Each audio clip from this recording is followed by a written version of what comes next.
This is my best winter vacation ever. Sandy, thank you so much for inviting me to your aunt's home in Kashmir. I knew you would like this place. I am so happy that you are enjoying the cold weather. I love the cold weather and snow is amazing. I wish we had snow in the forest. But we do not have snow in the forest. So I am going to play in the snow as long as I can. In fact, I am going to take off my shoes and run on the snow for a little time.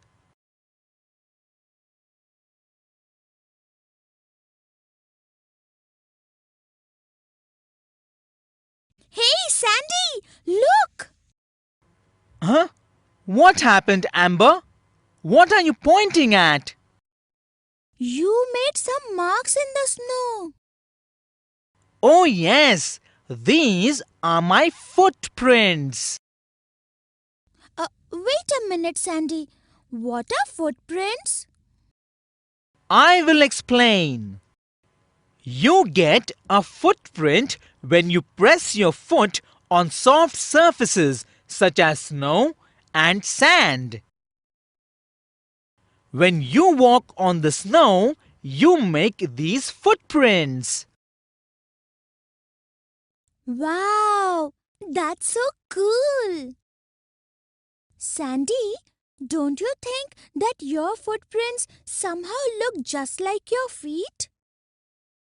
Of course, your footprints are like tracings of your feet. Oh, hold on, Sandy. You are using so many new words today. Please explain what tracings are. A tracing is basically an outline of any object. We trace an object by drawing a line around any object. Let's see how the tracing of my foot will look.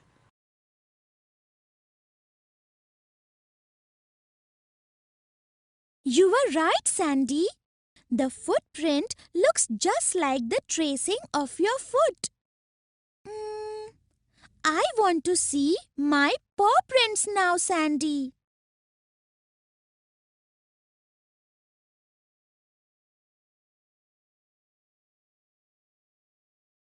Did you see that? Your footprint is also like a tracing of your foot. Listen, Amber, I have an idea. Let's press different things in the snow and imagine their tracings. Sounds like fun. I will start this game by making a print of myself in the snow.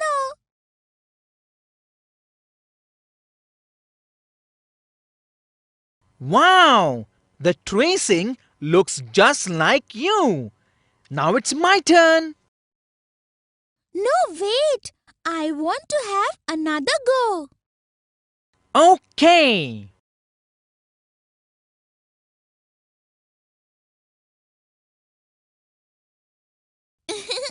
This tracing also looks like me.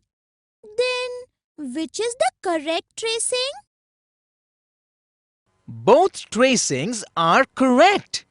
One object can give many different tracings. Why don't you make a tracing to check my idea? Okay, I will press my glasses into the snow.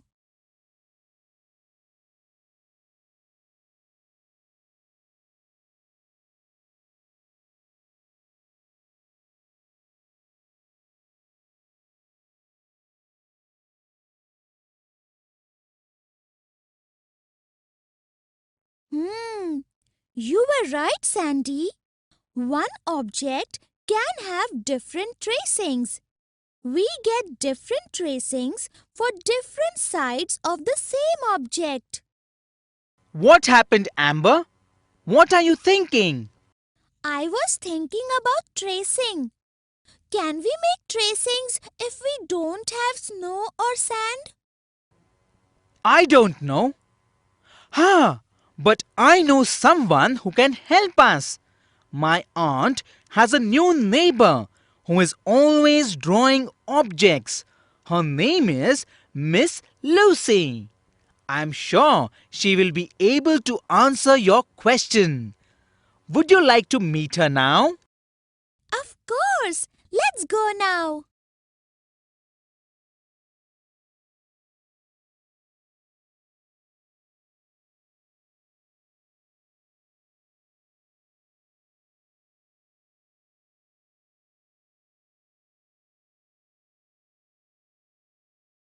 Hi, Miss Lucy.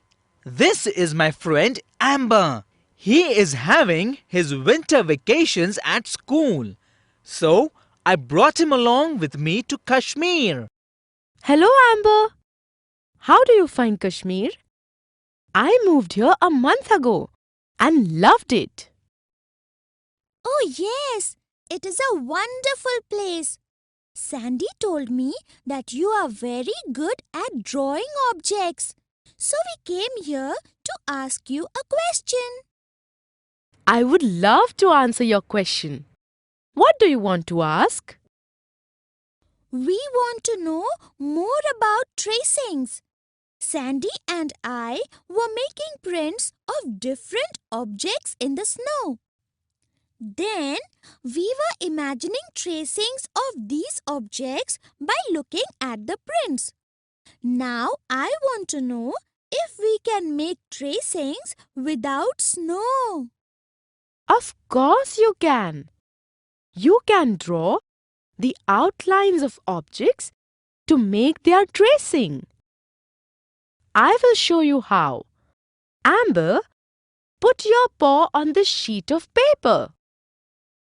I want to trace Amber's paw. So, I will start drawing from this point.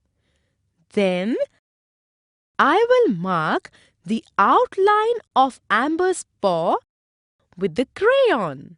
Amber, now take off your paw. And here you go. The tracing of Amber's paw is ready. Wow! That's easy. I want to try tracing too. I will trace Sandy's hand.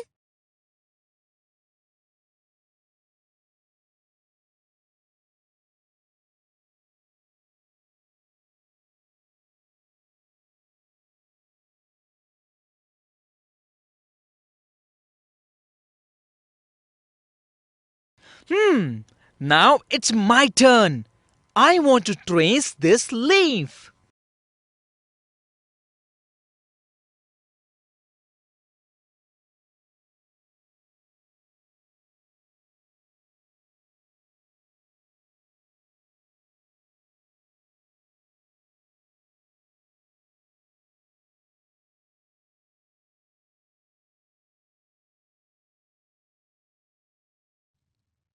Miss Lucy, I love playing with butterflies and I want to draw the tracing of a butterfly.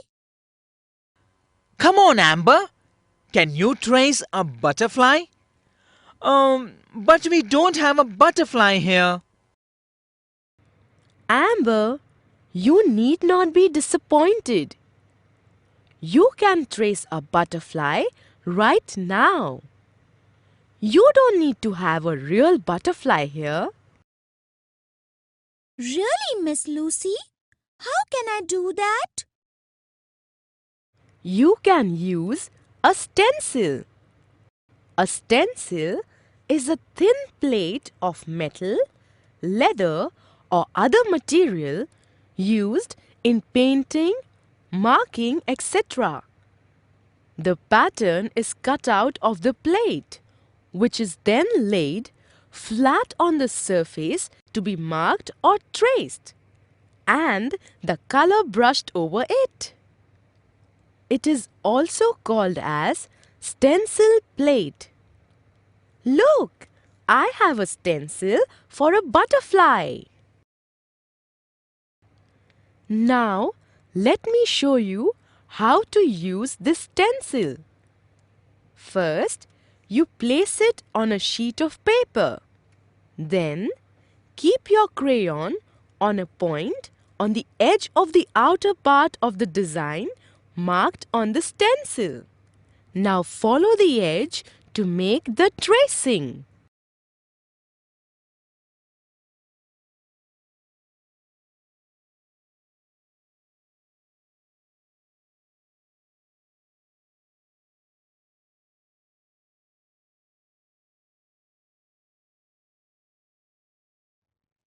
Oh, this is great! Can I have this stencil, Miss Lucy? Sure, Amber. Both of you have learned how to make tracings. Now, would you like to play a game with tracings? Yes!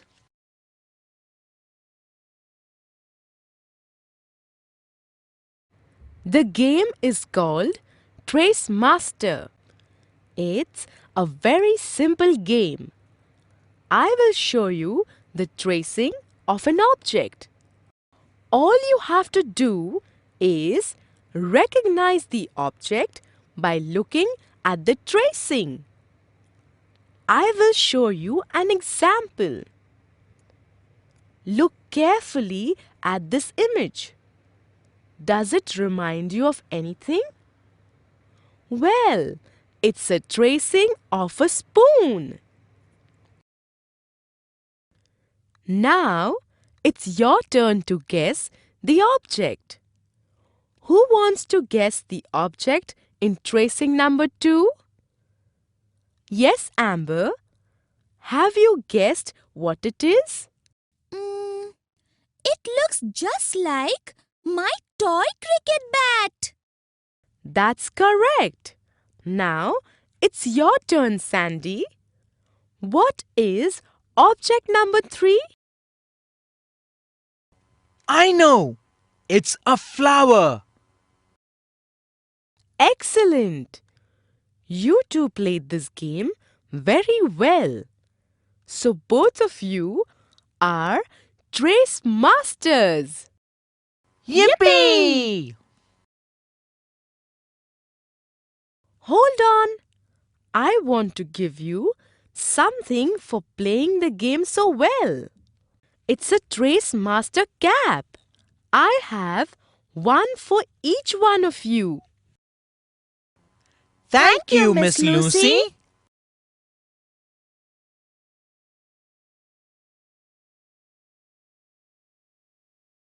A tracing is an outline or outer shape of any object. We get different tracings for different sides of the same object.